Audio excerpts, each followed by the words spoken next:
Bruce Willis is one of the most famous actors in Hollywood. Bruce's presence in a movie meant you had to watch it even if it was not very good. The latest Bruce movies coming out immediately on video are not even all fans of the actor. Such an anomaly is not unique to Bruce. Arnold Schwarzenegger, Nicolas Cage, and Mickey Rourke.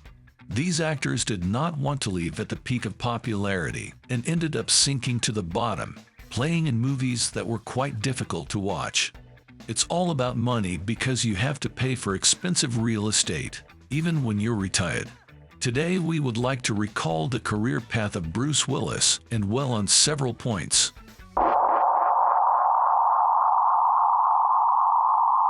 Like many big star actors, Bruce Willis is known for his heavy character. Willis began his way by starring in Moonlighting television series with actress Cybill Shepherd. Thanks to the series, Bruce has received fame. There is an opinion that Bruce was just completely unknown actor when they took him to the lead role in Die Hard. But that's not the case. The only reason they didn't want Willis for the role of John McClane was because of his comedic background and his role in Moonlighting. In the 80s, Moonlighting was one of the most expensive series on television. It costs upwards of $2 million to produce an episode. An entire season would cost the network $40 million. That's more than the budget of Star Wars and Indiana Jones. The production of the series had conflicts almost every day. Bruce Willis and Cybill Shepherd hated each other. Originally, Bruce was not a known actor, unlike Cybill Shepherd, and he had to be on the sidelines compared to the actress who got all the laurels. But with each new season of The Actors, royalties rose in fame, and after the release of Die Hard, everything changed. Bruce became #1 on the set, and he blamed Shepherd for all the problems the series had, coming most likely because the conflict began because the showrunner of the series, Cybill Shepherd, and ABC, wanted the male lead to be played by Harley Benton. But the showrunner, Glenn Gordon Caron, liked Bruce at the auditions so much that he ignored their requests and approved the role of the unknown actor. Shepherd was furious, eventually leading to a strained relationship between her and Willis. Allegedly, the series was supposed to get 6 or even 7 seasons, but Bruce began refusing to star in it after his career took off because of the release of Die Hard in theaters. Bruce himself says that he simply got fed up with the constant delay of the shoots, and he had to work for months on end. And because he had to combine work on television and a great movie, he decided it was time to make a choice. According to rumors, just Bruce has repeatedly thrown tantrums on the last season set because of what the work on the project stopped, not only because of Shepherd. With the release of the first part of the screen, Die Hard, the actor's star sickness has begun to progress. It was impossible to predict which film would go without incident and which would die in production. Conflicts Bruce on the set with any actors or directors were commonplace. It is impressive how the actor did not rebel on the Die Hard set because he did not like the film, as he has repeatedly stated.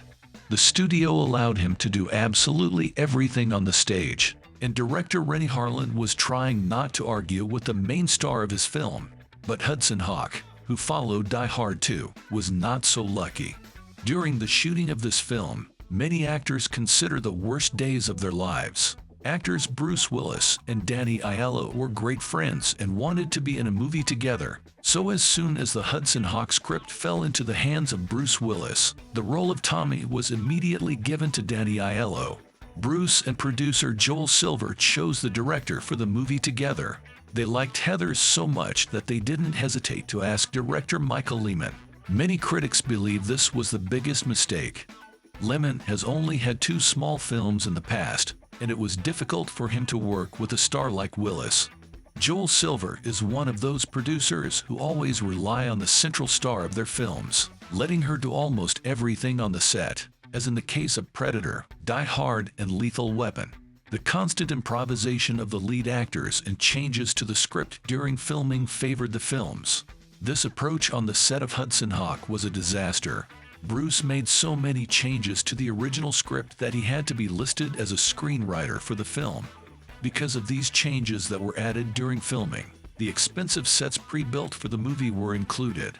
Director Michael Lehman sometimes tried to show who was in charge on the set, but Willis was immediately scandalized, and the producers asked the director not to interfere.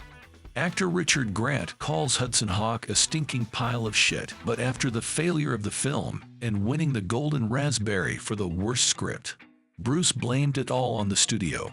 He noted that the studio was wrong in its promotion of the film, advertising it as an action comedy when it was just a comedy. Willis did not draw any conclusions.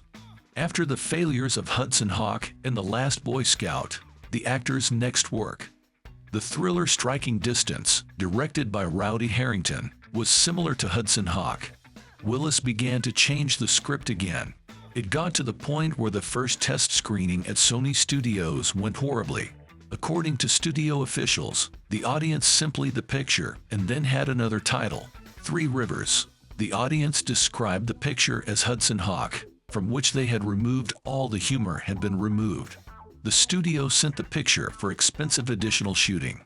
Bruce Willis was furious that he was forced to go back to work on the film, that he didn't try to play normally in the frame, and that Bruce was constantly at odds with director Rowdy Herrington. Bruce regularly acted as director and ignored any instructions from Herrington. The trouble with the film was discussed in the press of those years, and director Rowdy Herrington defended Willis, calling him a true professional in all interviews. On the other hand, Bruce blamed the director for all the film's troubles. In additional filming, the authors edited intimate scenes to the picture, removed most of the dialogue, and added episodes on the water. After that, the film got a few more edits, and eventually, one of them went to theaters like Hudson Hawk. The film was a resounding failure.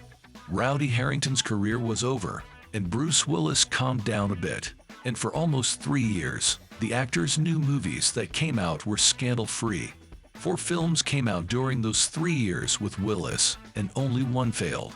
Not unlucky erotic thriller Color of Night. During this career period, Bruce turned down the lead role in the movie Speed. Many other actors immediately abandoned the script. Bruce Willis did something different. He was interested in the film and even talked about the leading role with the director But. But Quentin Tarantino, with Pulp Fiction Criminal, turned down Mickey Rourke, and the director immediately turned to Bruce Willis. The role in Pulp Fiction seemed interesting to him, and he rushed to renounce filming Speed. After resting for 3 years, Bruce took up his old work on the film Last Man Standing set. Willis argued with each director's decision and tried to change his character. Surprisingly, The Fifth Element went without scandal. Next came The Jackal with Richard Gere.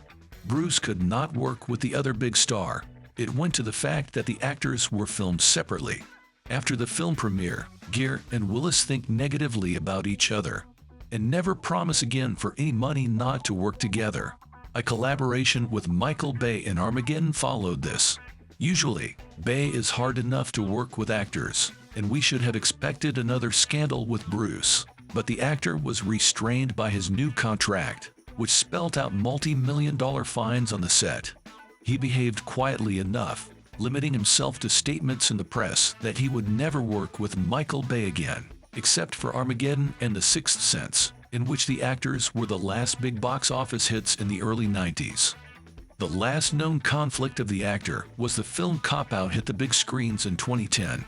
Kevin Smith, responsible for Clerks and Dogma films, did not like working with the big Hollywood studios because of their constant interference in the shooting process. But for the film Cop Out, he made an exception, according to the director, who liked the script. Bruce Willis has always been the director's favorite actor. Smith had already met Willis on the set of Live Free or Die Hard, in which Kevin Smith had a small role there. Bruce rejected several of Smith's ideas about his character, but in Cop Out, the situation was reversed, and Kevin was the boss on the set. The director personally invited all the actors except Bruce Willis. He was invited to the project by Warner Studios. Bruce Willis was impossible to work with from the first day of filming. Bruce did not like the script and completely ignored his dialogue from it. Initially, Kevin Smith tried adjusting to Willis, hoping it was an improvisation from a Hollywood star, but when the actor playing in scenes with other actors just started to go silent, Smith tried to get the actor to follow the script. The result of the communication was a conflict that ultimately ruined the film. In the opinion of many crew members, the actor began to yell at the director, saying that he was Bruce Willis and Kevin Smith was an incomprehensible director of several mediocre films. According to Willis, even wanted to beat up Smith, but he was stopped in time after that. Bruce went on to criticize absolutely every decision of the director. He refused to comply with Smith's instructions, changed his dialogues, walked off the set, and criticized the choice of lenses for the camera. When Willis discovered that Kevin Smith didn't know about lenses and camera specifications, he openly laughed at the director. Kevin Smith would later blame Bruce Willis for the box office failure of A Cop Out. Smith claims that he had to cut almost 80% of the film's final version. Part of this spoiled Willis, and some were meaningless because Bruce changed his dialogues. Bruce has an entirely different take on what was going on the set. The film's failure, in his words, is all to blame on Kevin Smith, a mediocre director who cannot interact with the actors. The director called the shooting of Cop Out heartbreaking and Bruce Willis the nastiest, most aggressive and most unpleasant person he'd ever. And then Bruce Willis' career finally hit the finish line. After failing with Red 2 and failing with the fifth part of Die Hard, Bruce began making movies coming out directly on the video. The quality of these films is one of the lowest possible. Filmed actors in 5 or 6 such films a year. He played them often, not the central role, often to serve the number. This is understandable given the discovered health problems. On March 30, 2022, the actor's family appealed to fans of the actor. It's said that Bruce has been experiencing some health issues and has recently been diagnosed with aphasia, impacting his cognitive abilities, his family wrote. As a result of this, and with much consideration, Bruce is stepping away from the career that has meant so much to him.